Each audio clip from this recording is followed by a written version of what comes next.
Photo that you can see all over the press today, and that's that photo of the black Islamic State Group flag flying very near the Turkish border. It's actually here on the front page of The Independent, that flag flying 2 miles from the Turkish border. The Islamic State Group has entered the key Syria-Turkey border town of Kobani, sending civilians fleeing. As you can imagine, the Turkish press is very much focused on what's going on.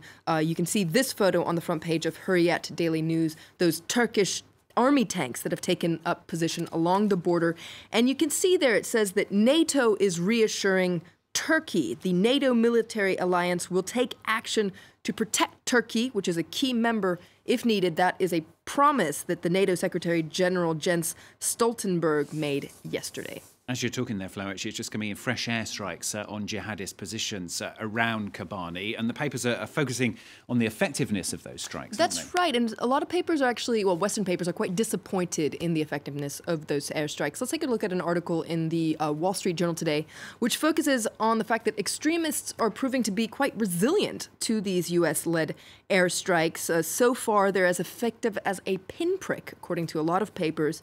Militants have had to change their methods of communication or the way they move around, but this article points out that they've given up very little territory that they've captured before those airstrikes began. And according to this article, those airstrikes are delivering a sobering message to Washington, and that's that breaking the militants' grip will be every bit as difficult as they feared.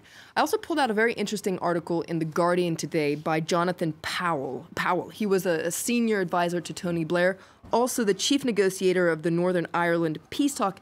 You can see here he wonders, shall we talk? And he points out that terrorism can never be defeated by military means, but how do you talk to militants with blood on their hands? Usually when we're confronted with terrorist groups, the first reaction is to insist that we'll never talk to them. But he says that we can and we must talk to them because history shows that eventually you actually end up talking to these terrorist groups.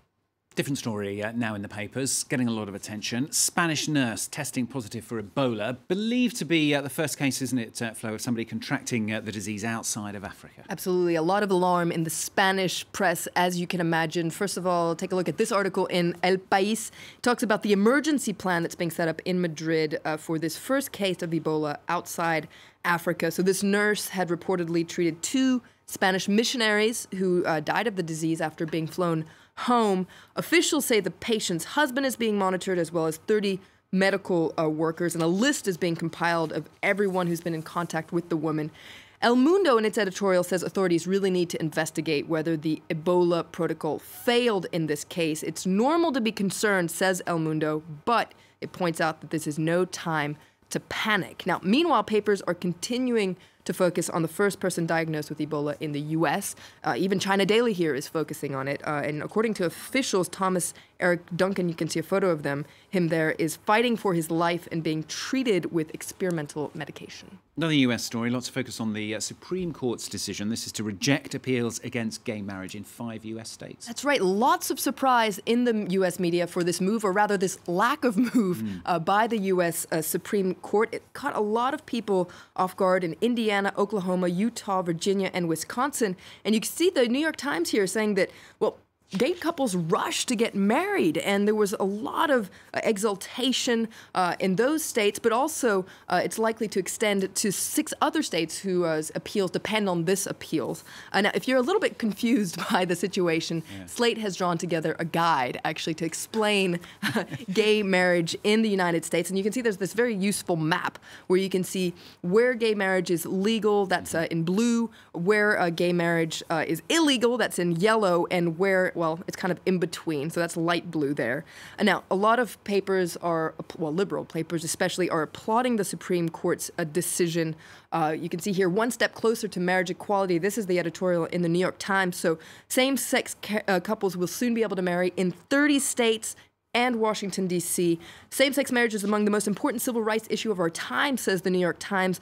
The justices have all the information they need to rule that there is a constitutional right to same-sex marriage. What are they waiting for, though?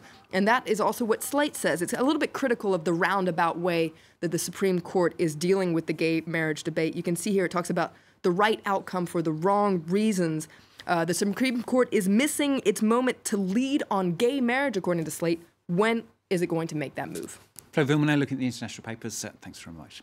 Just bringing up to date then that news coming into us, fresh airstrikes on jihadist positions around Kobani. If we get any more, of course, we'll bring you that here on France 24. Plus, have they lost? Is the question our correspondent in Hong Kong asked today as the number of those protesting on the streets continues to dwindle. Special report coming up for you in Focus.